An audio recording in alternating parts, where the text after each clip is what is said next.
Hello, everybody. Welcome back to the Masters Tour at Las Vegas. We're live from the Link Hotel. I'm TJ, joined by the Admiral. That's Admirable. And we're moments away from jumping into our first match of Swiss round number 1. And we just got word in our ears during the break that we have our first match selected. It is going to be Sintolol versus Yocto. I love the chaos of not knowing who I'm going to be casting until moments before it happens. So to kind of take a look at this, Sintolol from Germany, he participated in 2017 World Championships where he was knocked out by Frozen, one of the America's Grandmasters that's there. And one of the big talks for me is that Sinto loves open tournaments. He was sad in the years past where the Open Cups had gone away in order to participate for points. And you get a look at Sinto on your screen there. He loves to play Hearthstone tournaments. And honestly, this is exactly his style of setting, where it's long days, it's a lot of matches that you have to play. This is Sintolol territory, but he's got his work cut out for him because Yocto on the other side from Italy queued for this event pre-rotation. We're talking before the other sets had come out. She was rearing and ready to go. Death Rattle Hunter is what she qualified for this event with, and she's already queued for Seoul.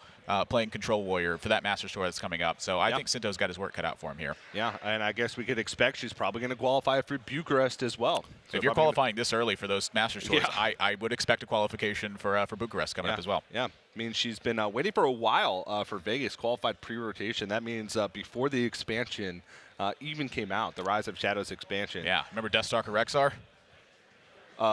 No. Can you remind me? Give me a quick reminder. Well, it's not here anymore, so I'm not going to worry about it. But it used to be here. And so if you don't remember Deathstalker Rexar, that's when the qualifiers basically began. So was ready for this one straight away. You know, that's pretty much the kind of excitement that I'm ready for tournament play, and why I love the merit status qualifications for this that aren't necessarily just points. You know, winning a big tournament, I think, in terms of even if it's just an open tournament, is a big statement for your ability to prepare and then take on a field. And so when I look at a tournament like this, there is so much talent here of players of just their name I've seen before, and that's it.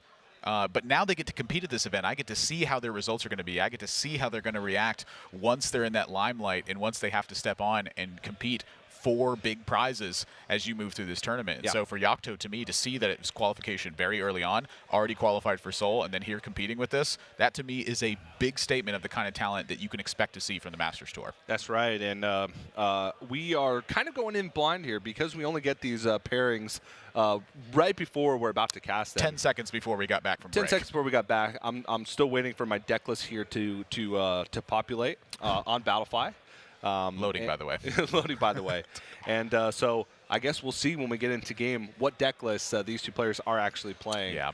Hoping TJ doesn't crop up with Error 14. Error 14, what does that mean? Then Uther has to come on and help us figure out how to connect it to a source of power. Thanks. I needed that. But I did just get word that Sintolol will be playing Rogue, and Yocto is bringing the Warrior.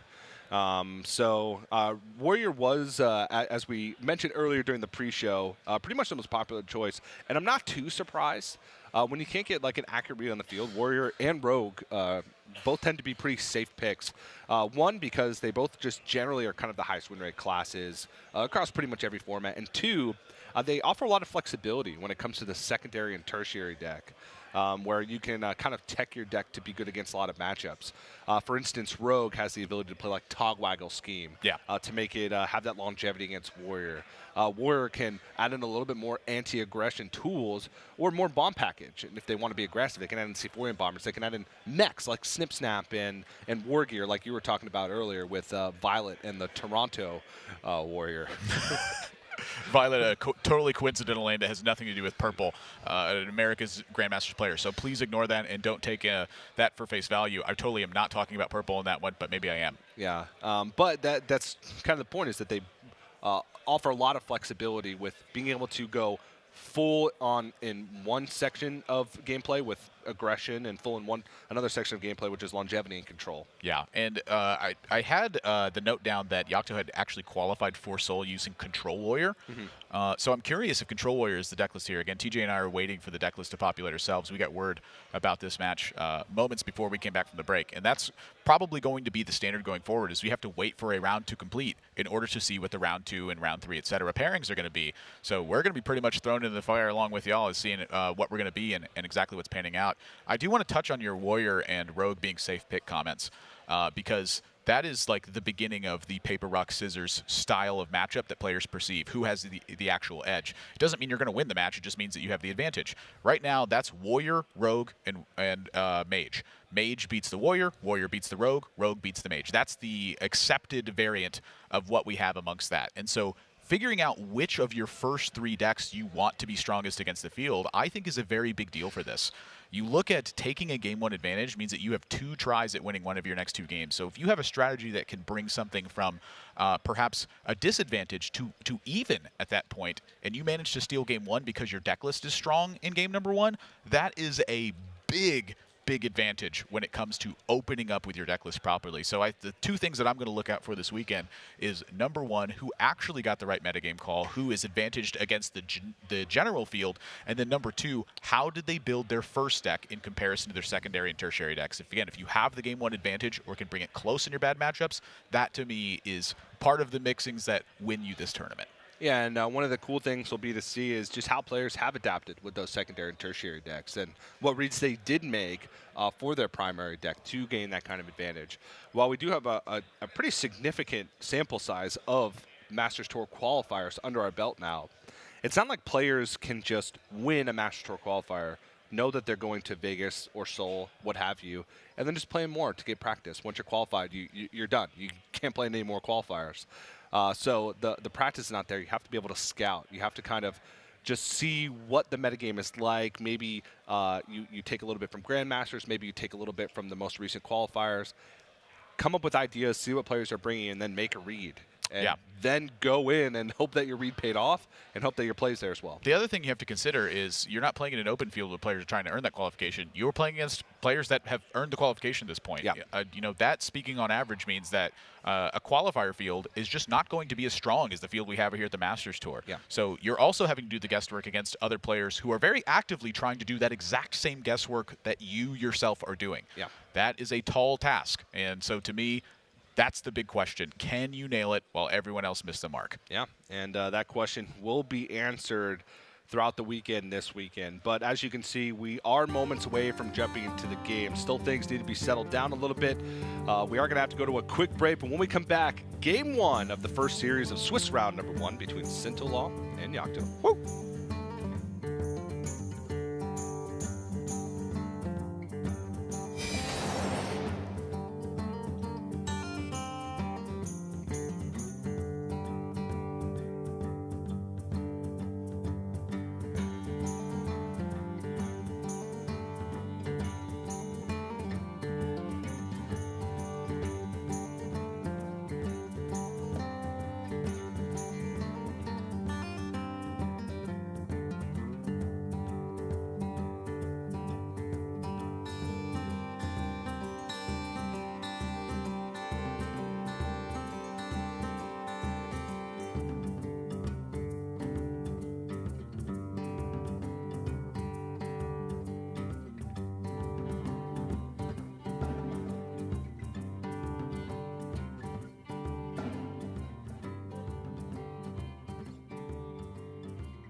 Hello, everybody. Welcome back to the Masters Tour Las Vegas live from the Link Hotel. I'm TJ, joined by the Admiral. That's Admirable.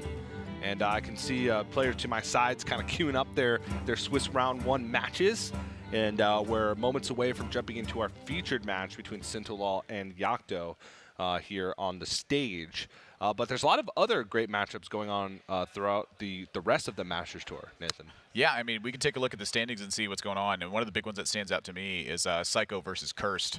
That's going to be taking place. You know, Psycho did such a fantastic job last year in the Masters Tour event, and having to go up against Cursed in this one. Cursed, also a very strong player that I've kind of followed throughout the years, and looking forward to seeing that one. Also, we have Muzzy taking on No Hands Gamer, who is winner of the tour stop in Philadelphia last year. I believe it was the last tour stop of the year. Perhaps second back to last. in December, yeah. And No Hands Gamer is quite accurate. He actually uses his eyes and a tracking mechanism on the screen in order to click and press buttons. And he had mentioned that with sustained use of his hands, he'll undergo some pain from it. And so having that mechanism delivered to him and seeing him actually win the tour stop was very unique and really cool, especially because he was just so open to talking about his experience and how playing Hearthstone has really changed things for him, because it's just difficult for him to use his hands for an extended period of time. Yeah. It's a very, very cool story. I remember watching that kind of story unfold late last year at Philadelphia. Also, we have like Faeli versus Moyen, which is a battle of two European players that we've seen at championships over the past few years. There's a lot of very big matchups. Jing versus Eddie. Eddie, one of the America's Grandmasters. In Jing, we just saw him at the HCT World Championship, as well as Pinche versus Chunsu. Two big names. Pinche, one of the biggest names in Latin America. Chunsu, one of the biggest names from Korea. Yeah, Grandmasters for the Asia-Pacific region that's going to be competing. And I got word that I believe the game is about to get ready and get underway here. So we'll jump into it as quickly as we can to get this match going underway. You know, gosh, I keep looking through this bracket, TJ. I just did every single match I want to watch. Yeah, this is pretty insane. That's why I love these big scale. You know, I call it an open tournament. It's an open tournament per se, but every player that is here had to earn their spot here on the Masters Tour qualifiers. But it's time to get into the match. Sintolol versus Yocto. It is going to be Sintolol on the Rogue, Yocto on that Warrior. We'll be getting deck lists here momentarily as well.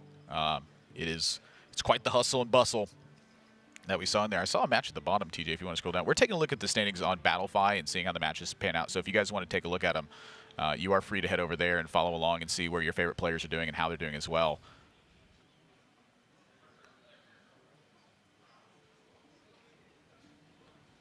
Osaka versus Fujitora taking place out in the field as well. WESG winner versus the 2015 world champion, kicking it off in round 1. But here we are, Yocto taking on Sintolol in this one. And pretty strong opening start for Yocto. You know, this was one of the reasons, this particular matchup is one of the reasons why a lot of players were believing that Warrior was going to be such a strong pick for this tournament, is Warrior is believed to be advantage versus Rogue. Now, I've watched a lot of Grandmasters over the last couple of weeks here. As you can imagine, you know, I've been casting the European region. I am not sold on the idea that Warrior necessarily beats Rogue. Every single player is telling me, oh, Warrior has the advantage, Warrior has the advantage. Just every time I see the matchup then, like, just somehow the Rogue squeaks it out. I don't really know how, but it just seems like every single time they're just grabbing the most minor of edges and taking advantage of particular turns. Yeah, the problem for Rogue is when they get in that situation where they're trying to fight for tempo, when they don't have tempo themselves, because then eventually they will get it. That's just kind of how the deck works. Rogue is one of the best tempo decks in the game. But if they take too much damage in the process, then all of a sudden the bombs that have been shuffled in earlier on, or for instance, you know, weapon damage from things like Wrench Caliber, or just even minion pressure from one attack minions on the board in the early game adds up, and you don't have the time to execute your game plan in the late game. Yeah, one of the things I'm looking at here is how big of a difference that tech cards actually make versus Rogue, and I think this is probably one of the reasons why it's considered favored. The early 1-drops for Yocto here do add pressure to Sintolol. He only has one way to potentially sustain himself in the matchup, which is going to be exactly Ziliax. So when he's undergoing this early pressure, what that means is his weapons are not going to fight for board as efficiently. And then talking about the weapon specifically, we see a Waggle Pick in Sinto's hand, and we already see a Harrison Jones, which I believe was kept from Yocto in this opening hand as well. You know, Sintolol, if he does not coin a Waggle Pick, is going to be under the threat of a Harrison Jones coming down and massively taking advantage of the board. And so for me, what that's spelling for Sintolol is after he coins in this position, that he could be in major trouble as this game moves on because his hand is already getting quite heavy on mana cost. The 1-cost minions are starting to chip him away, and Harrison Jones is locked and loaded for Yocto to swing back a Waggle Pick. Yeah, the one thing about the Waggle Pick in this lineup, we can see Sinto's playing the Spirit of the Shark. He's got Blink Fox, likely playing the more Burgle-centric version of the Rogue, which means... Blink Fox definitely means Vendetta. Yep, Blink Fox definitely means Vendetta, means Hench Clan Burglar. Spirit of the Shark means usually a significant amount of lackeys, probably some Evil Cable Rats, maybe one in there. So the Waggle Pick isn't 100% necessary for the game plan of that deck. It's kind of just like a little bit of a commodity. It's a nice to have. Just a good card. It's just a good card. Now, if Sintolol knows that Harrison Jones is a possibility, he may just not play the Waggle Pick. If he has other better plays, this isn't the face rogue. This isn't the all-in tempo rogue that we saw towards the beginning of Rise of Shadows, where Waggle Pick is a core part of the deck. Yeah. With cards like Deadly Poison, Captain Greenskin, Southsea Deckhand. There's a possibility that he may deviate from that and try and play a more value-centric game plan to not allow Yocto to get value from Harrison Jones. This guy's tough. And this spot, he doesn't really have the liberty of playing Waggle Pick. Yeah. That much I will say. And a lot of the rogue strategies also revolve around actually removing Waggle Pick in your secondary or tertiary deck in anticipation of a warrior opponent being able to handle it in a very decisive manner. So for Sintolol, it's definitely not the main focus. You know, I'm now looking at a Shadow-stepped Evil Miscreant with a Spirit of the Shark in hand. That's the direction that Sintolol wants to go this game. Yocto has Dr. Boom Mad Genius in hand, and so I am worried for Sintolol that he has not been able to get pressure rolling, because that means it's probably going to snowball into Yocto's favor. As you know, where is Sintolol going to secure damage? You know, that to me is one of the big weaknesses of the Shark builds for Rogue, is that they don't have nearly as much burst damage. I mean, we've seen players cut Eviscerate. We've seen players go to Sea Giants in these situations at times. Yeah. Sintolol's gotten in 0 damage so far, and it doesn't look like he's going to secure anytime soon. I'm quite worried. There are some crazy things that can happen, though. One of the things that Spirit of the Shark does allow you to do is get insane Edwin turns. Oh, yeah. And like a 34-34 Edwin, you pop that bad boy on the board, that is pretty much lights out unless you want to take a very low percentage odds on a brawl. You think anyone wants a roundhouse kick to the head while you're wearing a pair of those bad boys? Forget about it. There's no Edwin in sight for Sinto, though. No, but does have Spirit of the Shark, has Evil Cable Rat, but again, he's got a rumble. Has to kind of fight for the board, and finally, kind of a sign of life for Sinto here. He has nearly full control of the board. Yocto's coming up on kind of a dead turn. There is the ability for her to kind of like play Clockwork Goblin, Shield Slam Ziliax, and trade over to have board. But with basically the only proactive play Yocto has in her hand being Dr. Boom, Mad Genius, it's pretty much a full dead turn. And that's going to be Sinto's window of opportunity to play that Shark and try and take back board. I am a little bit curious about the Clockwork Goblin this exact turn, simply because Dr. Boom is in hand. If Dr. Boom was not in hand, I'm playing this Clockwork Goblin every single time. But for now, Yocto's under 0 pressure. She can clear off Sintolol's side of the board. And, you know, leaving your side of the board empty is dangerous, so I'm not going to fault anyone for playing Clockwork Goblin here. But at this stage, I think Yocto definitely has the freedom to potentially just keep Sintolol at bay for the entire game and actually just eliminate resources over and over again. It's going to be hard for you to get chipped away by 1/1s at this point because you've basically used nothing to take care of them. It's just early game cards. Yeah. Her deck is going to be stacked with all of the strong cards that Warrior has at the end of the game. We're looking at Warpass, talking about Brawl potential. Every single situation that Sintolol has to account for buys Yocto time. And when you have Dr. Boom Mad Genius, that buys you even more time on top of that. So he's got to get going in a situation like this, which means to me this Clockwork Goblin potentially could have been some removal post Dr. Boom. Yeah, that's a very good point. And one that sometimes you have to sacrifice a little bit of that immediate tempo to gain tempo a little bit later on. Nice offer. Yeah. Preparation, probably the best. Now, I'm honestly... Dan always gives me crap for this, but I like Headcrack. So at this point, I'm wondering if Headcrack actually is a more reasonable take for Sintolol, simply because he is yet to deal any significant damage. Yeah. over the course of time, that damage can add up. But again, if you're anticipating a Dr. Boom Mad Genius here, or you're anticipating a Blastmaster Boom coming down and trying to fight for board, you will regret the head crack at that point because you just will never use it. Yeah, and this is a little bit of a wince there from Sinto after seeing the Dr. Boom Mad Genius come out on 7. Now, he did kind of dodge the Warpath by shadow stepping the Spirit of the Shark to protect that because he knows it's going to come down to value. But this is also going to come down to just how Sinto's built his deck for the late game. If he doesn't have Togwaggle's game, it is very possible for Yocto to just grind Sinto out of resources. Yeah. And things like High Spur and Togwaggle could make a big deal as well. And the combination of those two could allow Sinto to reach that critical mass of just pressure on board plus resources in hand of High Spur and Togwaggle scheme. Shuffle more Togwaggles in your deck, Wonder Swan it back, get more treasures. But at this point, don't know. By Sinto's body language, I don't know if he has that longevity. We'll see how his game plan unfolds over the next few turns. Yeah, to me, the Shadow Step on the Spirit of the Shark is quite wise. He has a lot of strong battle cries in hand with the kobolds on the Lackey side, and even a Witchy Lackey, I think, with Spirit of the Shark can really get some work done on board. Absolutely. He knew he had the pressure in hand of the Beryllium Nullifier, which isn't going to be able to be shield slammed, and it isn't taken care of by a Warpath face up. So he's going to get some damage in here, and then the Spirit of the Shark at 2 mana later on is going to offer him both more value with Battle Cry or combo effects, and then also just the burst damage from the Kobold Lackeys at the same time. So I think his Shadow Step is extremely wise there, and Yocto says, I do not want to take this much chip damage, and I do not want Beryllium Nullifier here, and it does not survive the Brawl, and that is a blessing there for Yocto. Obviously favored to not have it live through the Brawl, but that was a 33% chance for that to live. Yeah. And that would have been Sinto's kind of ticket to recurring damage, which he's got a long way to go to chip away this life total. Yocto's sitting at a comfortable 47 life. Yeah. And even though she's out of resources right now, Dr. Boom Mad Genius with Delivery Drone, with the microbots, kind of gives you essentially free resources every single turn. Oh my gosh, that is so much damage Sintolol is going to have. Necro Mechanic buffed to a 4-cost 3/6 minion in the Rise of the Mechs patch. So a bit of extra stats at that 4-drop slot for Witchy Lackey. Yep. And going in again. Saw the Brawl, might as well make a big board. Oh my gosh. Muck Hunter. Blastmaster Boom, there's only one bomb in the deck, I believe. That's true, but it is still a 7/7 that makes 2 rushing boom bots. Yes, it is. I guess regular Dr. Boom is good enough. I could totally see Warpath coming in here, though. Yocto clearly very interested in handling Spirit of the Shark, but at the same time, I think all of her turns look strong right now. Yeah. Warpath, there is a full clear here with Warpath. It's a lot of expenditure on resources.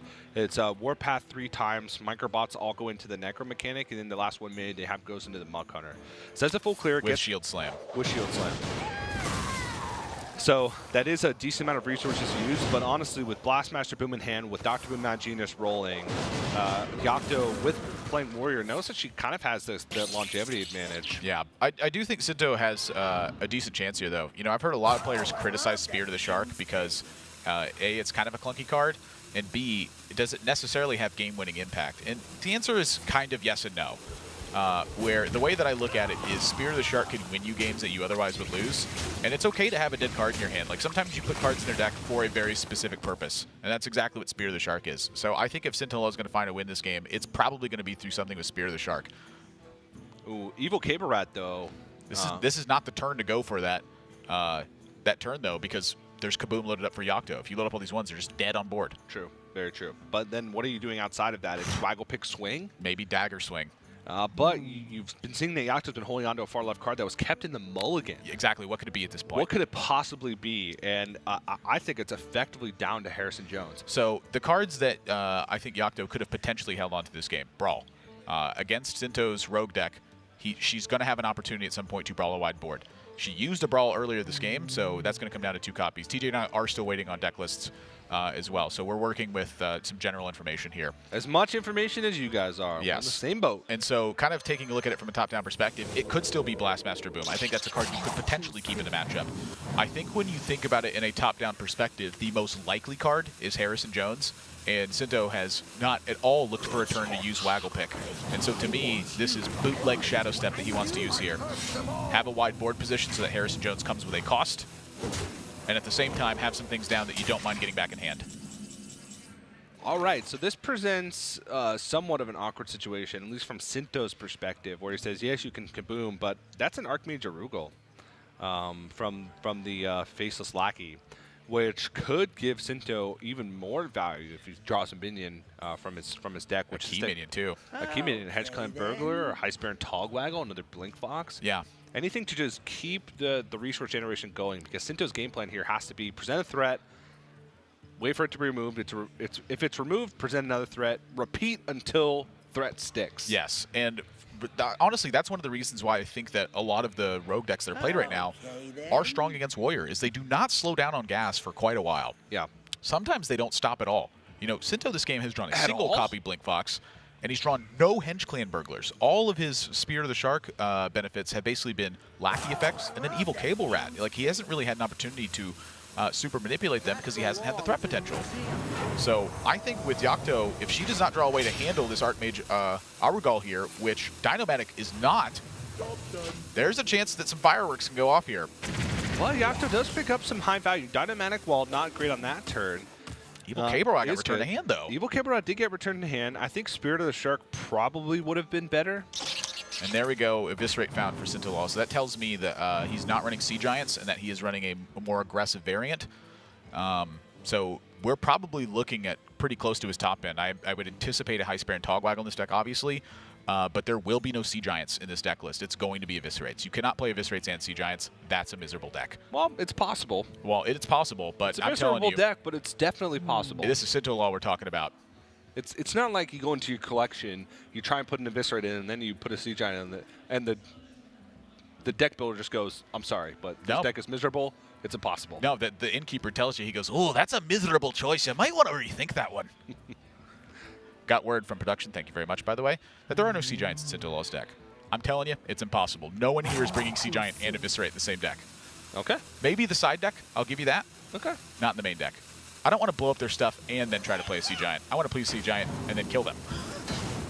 That's a great point. All right, Sinto going in on damage here. That's the best choice, too. Staring down 7 armor. This is the weakest turn possible for Yocto in terms of face up. Sinto has to pressure in the face of this happening right now. Did he? I'm curious about this turn. I mean, he took a long time on this rope. Yeah, that's 7 minions on board right there. Got everything off, though. Yocto, even with all that damage pushed to phase, she's still at 30. And so here's the question is, do you want to use Dynomatic to try to clean everything up, potentially leaving something important on board? Do you want to rip a Mega Assembly? You know, there's a lot of decisions here for Yocto where the future turns are affected. And so, again, the big difference I look at was the early stage. Sinto got through 0 damage for the first 5 or 6 turns. And Yocto's got full health, has 7 armor loaded up. I think she can pace her resources and come away with this game fairly decisively if things don't go south quick. Yeah. I mean, even the Blast Shield roll, you saw so much damage pushed to phase. Security Rover, Vicious Scrap Hound. Two of the best defensive mechs. It is very rare that I want to forego 7 armor. It is very rare that I want to use a Warpath for a single effect. But you know what? We used to play Whirlwind in Warrior. It was a totally fine card. Security Rover, attack a minion, Warpath, and kill that shark. Leaves you a clear board with 3 minions in play. I do not think you're getting a better turn than that. Poke a 1/1. So she's trading a 2/2 for an extra health and Security Rover. There is some merit to that as well, knowing that Eviscerates are in Sintolol's deck. Yeah.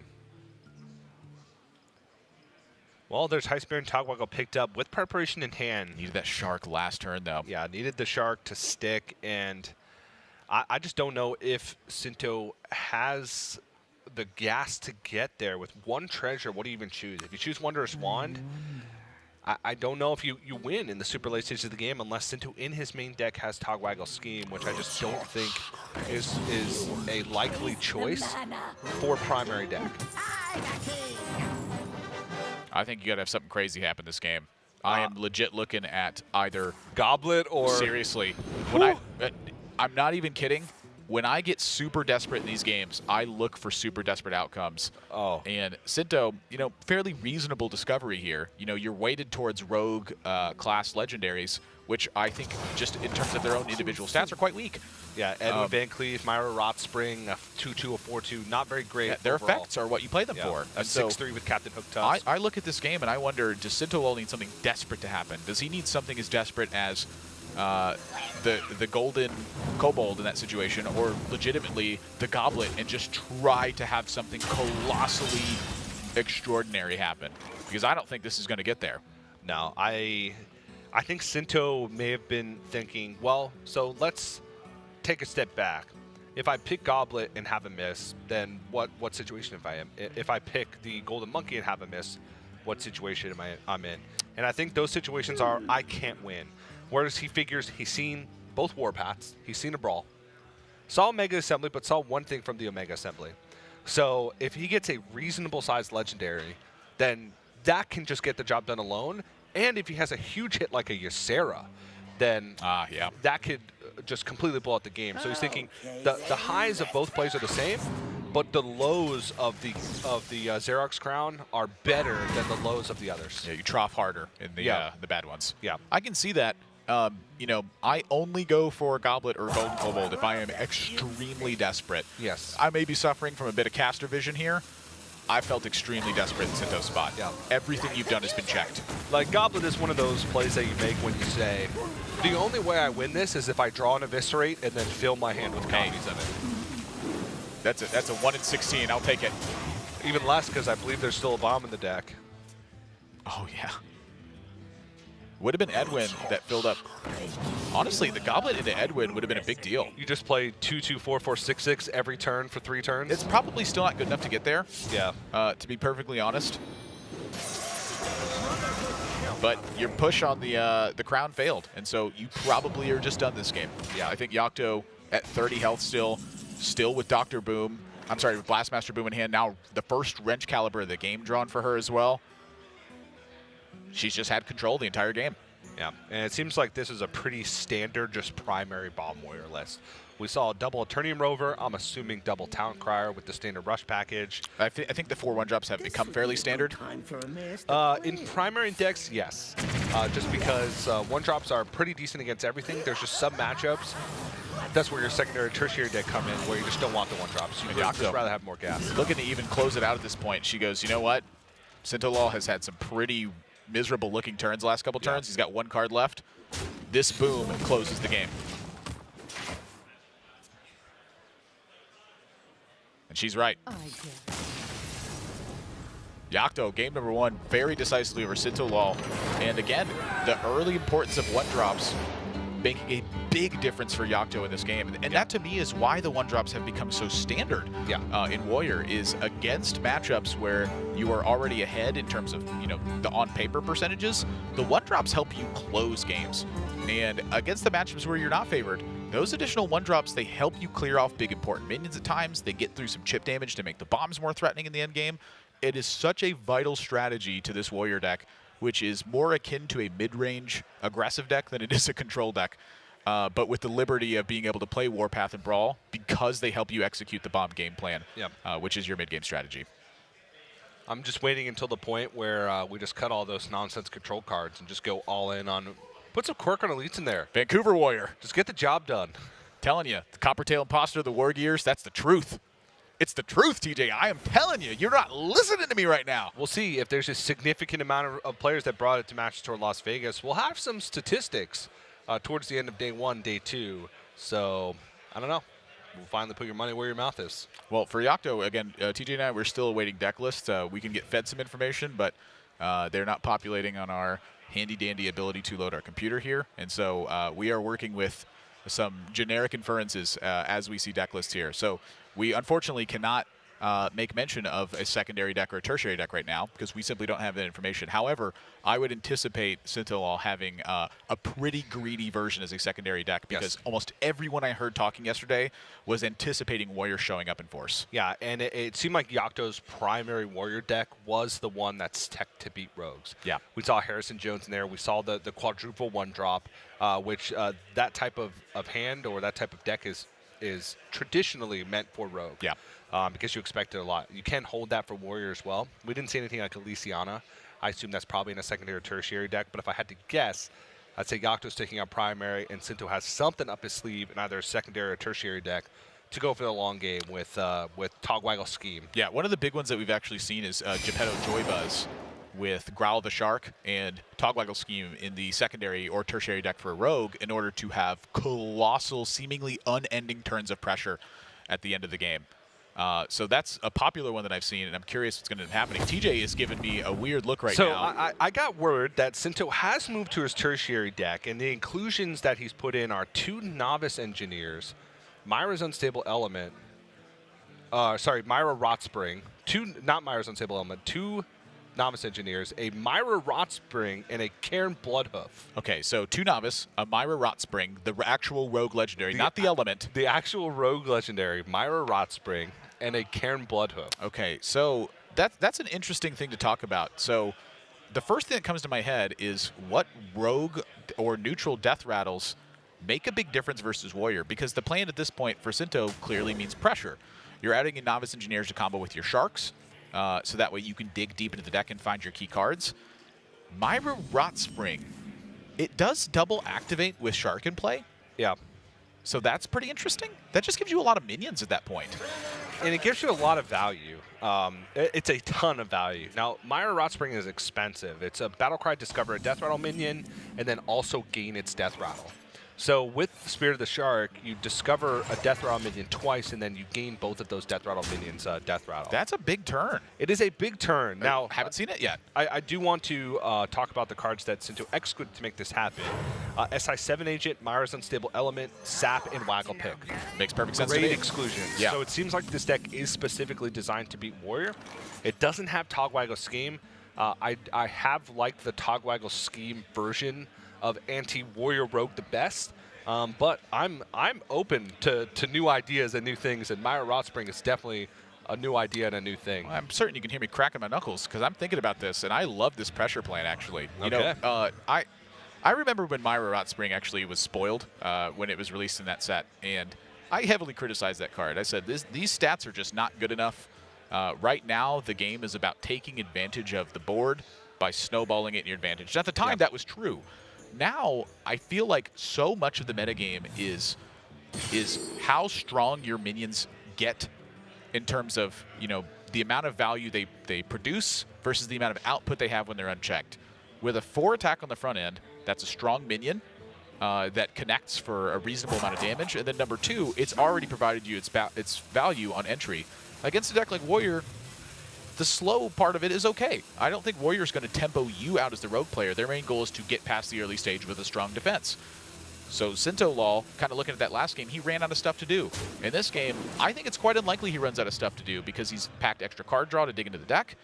He's taken out cards that are weak to counterplay, and he's added in cards that provide a substantial long-term benefit. And so to me, the pressure plan is very clever. I love it. And I'm quite confident this works on Sintolol's side because, to me, he's not the kind of player who shows up to a tournament like this with an ill-prepared side strategy. The problem is, Myra's, I don't think is, or Myra Rotspring, sorry, I got to get out of the habit of saying Myra's, is not very reliable, it feels. And the few times that I've gotten it from like random effects, you can control the Death Rattles to an extent because it's Discover, but you can get some pretty poor ones. Well, I guess the question is, have you played it against a matchup where the sole intent of the matchup is to consistently pressure throughout? No. That's a difficult setup to have.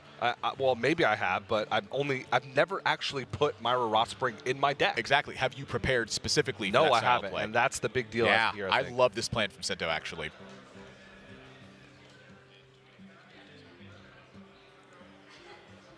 I mean, Yocto stuck with primary in this game, so nothing has changed for Sintolol. Now, he doesn't know that just yet, but I'm imagining when you take a look at secondary and tertiary, that's something he greatly can anticipate. Yep. Taking a look at Sinto's specific deck that he has used here, he hasn't removed all SI7 agents. He hasn't removed all the Waggle Pick copies. It's one of each that have been removed. So in addition to having this stacked value package in here, he also has kept range in his list. So Yocto does still need to think about Waggle Pick. There's in that still regard. one. Still a life drinker as well. So just to kind of a lot of gas, but also the value generation. This is a very interesting list from Sinto. As we, I finally figured out how to get the deck list up and going. Was this your fault all along? I got word that I needed to log into Battlefield for the deck, so. Thanks, TJ. Got it. We're good now. But Yocto did stick on her primary deck, and it's pretty much as we expected. It's a very standard primary warrior deck with the 4 1-drops, double Eternium Rover, double Time Card. It does have double Omega Assembly, a Snip Snap. But on that standard, tops out at Dr. Mad Genius, so no Elysiana. Rise of the Mechs just came out, huh? Yeah. Snip Snap! Street smart. That's how you take advantage of board. I love Snip Snap. That does give us some insight into game number 1 from Sinto as well. It's an open decklist format. However, you do not know which of your decks your opponent is playing in games 2 and 3. They do not have to announce it. It's largely anticipatory, but you do not have to actually announce it. So for Sintolol here, if you look at Yocto's secondary and tertiary decks, it's very clear that she's sticking to the primary list, which means that his play strong after the Brawl and after the Warpass was quite justified in that regard. So that is something to think about. Lone copy of Brawl for Yocto on the far left here. But Sinto, he's packing this game. I think he is in a fantastic position. You know, that's often what an early Heistbrand Togwaggle will offer you. But also, Yocto has not had as strong of early game, albeit a Security Rover sticks to board. Yeah, Security Rover of the 1 health buff from 5 to 6 in the Rise of the Mechs. It was one of those minions that you never really put in your deck, but you were always happy to see it from Omega Assembly, which is kind of weird. Goodness, this turn. Very good. And the funny thing is, Sinto does have a swipe. Now, it doesn't cleanly deal with it because of the Security Rover. So it's kind of funny that this... Yeah, you know, because they're boom bots. And because they're boom bots and they're going to deal significant damage. But this is Yocto's push. Yocto, what she has left in her hand is just a Militia Commander and a Eternium Rover. Everything is defensive. Look at me with that prep draw. I'm the old Innervate school. Swipe. I'm the old school druid now. Innervate Swipe. Oh, my God. Yup. This is a really tough turn for Sinto, though. The boom bots mess with all of your combat math here. Yeah. If you choose to swipe before you attack minions, which right now are not efficient attacks, you might not be able to attack. Yeah. So for Sinto, he has to put stuff on board to try to absorb these hits and then figure out the follow-up to it. Oh, he's going to go with the Wonder Swan first. I would like 3 free cards, yes. Yep. And when I say free, I mean 0 cost. Maybe can put more minions on the board. Spirit of the Shark. Getting a Shark at 0 mana is a major deal. 4 mana on that card restricts the amount of combos and battle cries that you're going to be able to get from that. When it's at 0 instead, you just double them because you feel like it. Yeah. That's not fair.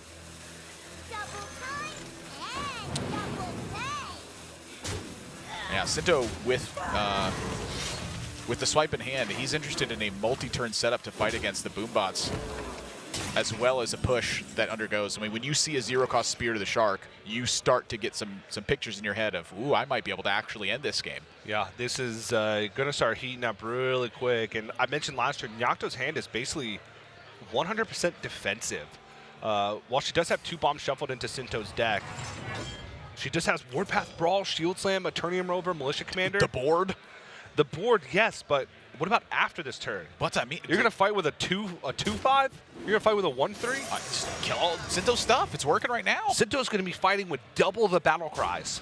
He's got to find some battle cries first. Right now, we're looking at 2 more lackeys and 2 spells. That Cairn is doing nothing. 2 more lackeys and 2 spells sounds great to me. It sounds great to me, too. But I'm looking at the board. I'm worried. I am a little bit worried as well. Ooh, I'm getting very worried. So let's backstab, swipe. There's also the waggle pick to factor into this scenario. Oh, you know, that's a really good point, actually, is the waggle pick and how it will interact with board. So this is clearly the swipe turn for Sintolol with not only Ziliax in hand, but also knowing that he can defend himself quite well. The pressure from the boom bots is actually somewhat nominal. Pretty average damage. 3 boom bots dealt 7 damage there. The average damage is 2.5. So I want to shout out to Sintolol here for playing quickly in the random situation effect. Absolutely. One of the things I have seen players do time and again is take too long with random outcomes. there's so many outcomes possible that, in my opinion, you need to see them before you start thinking about them, unless it's a fork and decision play. For Sintolol here, it is a sequencing a decision, not a fork in it. So he needs to be playing that quicker, because look at this. He pretty much started playing at the start of that turn. Rope is burning.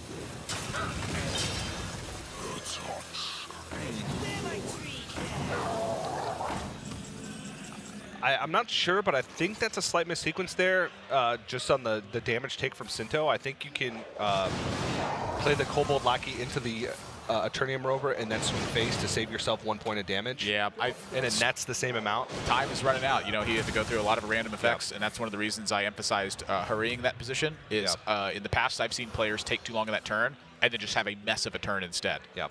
I think that turn from Sinto's pretty straightforward. The damage is rare to matter.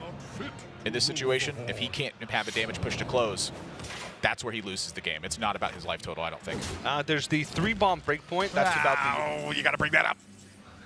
That's the only thing that I can think of. It's so scary. Yeah. It does scare me a little bit, like just knowing the possibilities there, albeit extremely unlikely. Yeah. Now, with Ziliax in hand, it may not matter because Ziliax heals for 3 on average. With a cold blood. With a cold blood, then it doesn't matter. He's healthy enough. He can take as much damage as he wants. The problem is he's just losing board. Yeah. Yocto even has a way to answer the Bane with Omega Devastator and keep piling that damage on. The Tauren with the mask. Karen being the mask in that instance. You're like Bane from Dark Knight Rises. The Eviscerates, I'm telling you, Eviscerates are so bad versus Warrior. This is one of the reasons to me that Water Rogue became a deck, was I want to be stronger versus Warrior. If I cut Eviscerates, I can add Sea Giants. Sea Giant bigger than a spell that deals 4 damage. They're good for closing out games, but oftentimes against Warrior, if you don't get an early lead, they're good when you've expended your whole hand and you need 8 damage to end the game. Ironically, the best draw in Sinto's deck right now is Myra Rot Spring. Oddly enough. Already played Heist Baron Togwaggle, already played Karen Bloodhoof, has second Spirit of Shark in hand. Yocto here. Now this is the first real, I think, fork in decision making that Yocto's had, where do you want to continue trying to play aggressively for board, or do you just wait? You know, Ziliax certainly is a minion that does not let you wait too long because of the ability for Sintolol to just heal up to full. It'll buy him so much time, which is effectively buying him extra cards. That's exactly what Yocto's trying to contain.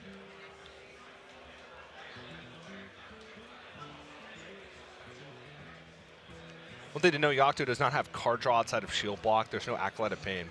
Does have double Omega Assembly, though, which is a great way to kind of get that resource generation. Second Warpath. Yep, one more Brawl left, and Sinto doesn't really have to worry about too much removal anymore. Big benefit, I think, of Warpath here is that it is effectively dealing damage as well when it clears off a Ziliax. Yeah. So I think it's important for Yocto if she's going to keep that pressure going. Like the hold on the Elec as well. Is that an Evil Miscreant? Oh my gosh, that is a huge draw for Sinto. 4 lackeys! No value lackeys! Put it back in the hand! Put it back! Restart! Restart! We don't want those! We don't want those! You know, he might want him in a turn here, though. The chip damage, because Yocto doesn't have Dr. Boom Mad Genius online this game, is much more meaningful. Sinto did have pressure early this game. Yocto's low on resources instead of with a plethora of them. Without a big draw here, which that's a big draw, you know, Yocto is likely to have to respond to that in a significant way. You do not want to let Spirit of the Shark live. No. But at the same time, there's no way for you to anticipate that Sintolol has 3 more Faceless Lackeys. If she brawls here, she's out of AoE. The question is, can Sintolol win the game with 3 Faceless Lackeys? Do you know how Millhouse Mana Storm works? Succubus? I know how it works. Loot Hoarders? Loot Hoarders that draw into Myra Rot Spring that get you more Loot Hoarders. Yocto has board, and she's going to need to keep it because this is about to be a big turn for Sinto. Oh man. My gosh, TJ. That is a huge draw. Back-to-back pickups for Sinto. And he saw the only copy of Brawl in Yocto's deck. Does have to worry about Shield Slam. So Sinto needs to make sure that he's playing enough cards here. You're chucking to those get it out of range of Eviscerates. Shield Slam. No! We don't want, get it out of here. We don't want those. Okay, you double eviscerate your own Doomsayer here, and you play the Edwin Van Cleef. You have to. You have to get something online. You have to. This is 8 miss damage for Sinto, and it's mandatory. He cannot afford to lose this position. He has to snag something this exact turn. I feel like Sinto, out of any player that I've ever watched, has the most Colossally unlucky things happen on screw you broadcast. moments from Hearthstone. Goodness gracious, man. This guy's got to get lucky at some point. He's like burning key cards. He's getting Doomsayers when he gets the big draws back to back. And He's got to go in. Has seen both Warpaths, has seen the Brawl. Omega Devastator is the only card that answers this. I'm not even kidding you. This is solely on the back of that happening. Without that, Yocto would have had to use Omega Devastator, trade in the minion, armor up, and shield slam to kill the Edwin Van Cleef here.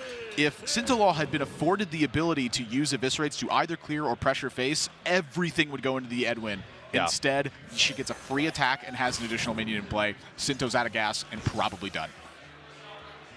Omega Devastator, the saving grace of late game warrior.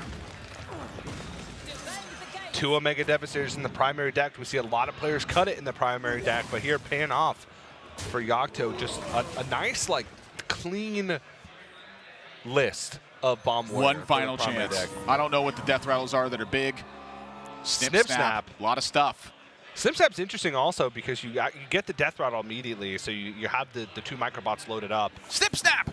And then you also get to keep the Snip Snap, and you can magnetize it onto the Vicious Scrap Hound. The problem is using it this turn. I think he needs to get more out of it. Yeah, may need to go for a big one. He's just got to wait and get more. Yeah. He really does. And Now, so we still have a battle. I mean, Yocto can draw weak cards. And the weak cards I'm looking at, Augmented Elec, pretty darn weak right now. Wrench Caliber's decent, but honestly, if it's not a big hit, oh my gosh, it's a big hit. It's a very large hit. Even when Kaboom is good. That is probably a missequence there. That should be an attack into Myra's and then activate because Myra's gets the death rattle, but she goes face. And I like that more. Not a missequence. Face is better. I do like face, just race. Don't allow any crazy shenanigans to happen. That's the thing, is I always, as soon as I get Dr. Boom Mad Genius online, I tunnel in on killing every single minion. Why kill every single minion when you can just kill your opponent? They're the ones defending now. Can Blink Fox give anything that can change the outcome of this game? Dr. Boom Mad Genius. All right. Snip snap! The question is, what will Sinto get from the Blink Fox? Shield slam. At this rate. Sinto still has bombs in his deck. Dynomatic is pretty useless here. Scrap Hound, not very strong either. But Yocto's got so much health to work with. 35 life. It's true, but Still bomb cards in the deck. Sinto's at 9 health. man, I'm telling Ziliax you, has been used. 2 turns of this dead nonsense is all it takes for Sinto to pull back into this game. This is turn 1 of that. He has hope. Ooh, that one hurts. Oh, that draw hurts. I mean, you can't draw a hit every single turn at this point. This I mean, has he's to be drawing. the biggest Blink Fox. What? No way! Let's go! We got a game! I've been having this thing lately where I've been calling cards, and it has been turning out very well for me. Yeah.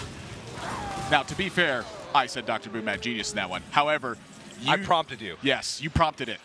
It's teamwork, TJ. And That's this is 4 bombs coming, though. So Yocto, I think, still has the advantage because the bombs.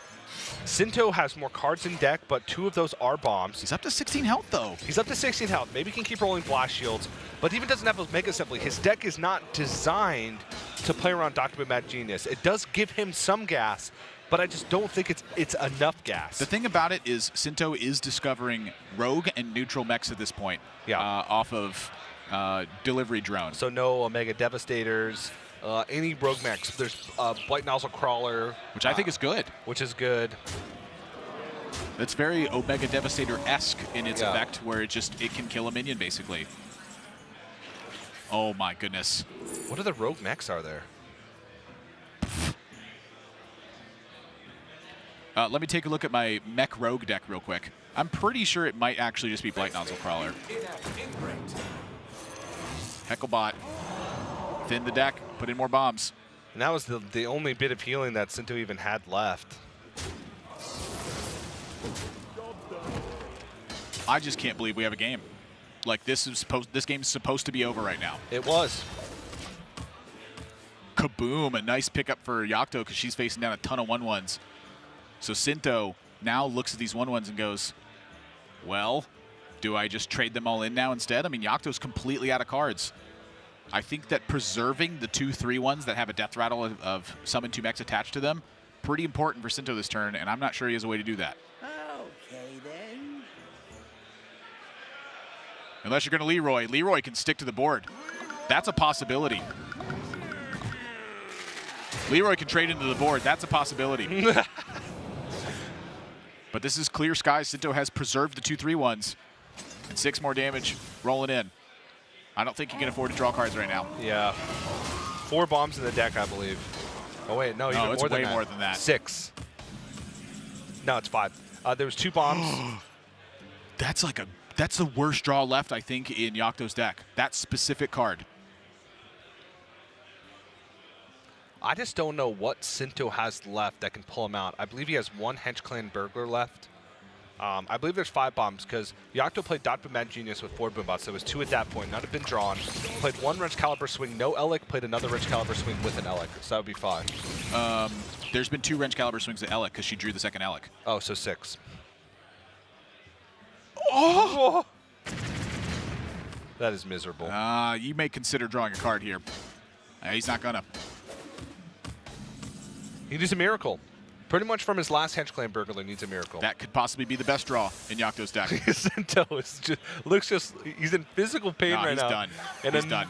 Another Clockwork Goblin, another bomb shuffled in, Eternium Rover for good measure. I'm surprised we're not prioritizing this Security Rover and the 1-3 with the laser. I don't think it matters too much at the end of the day. I think all the plays are good.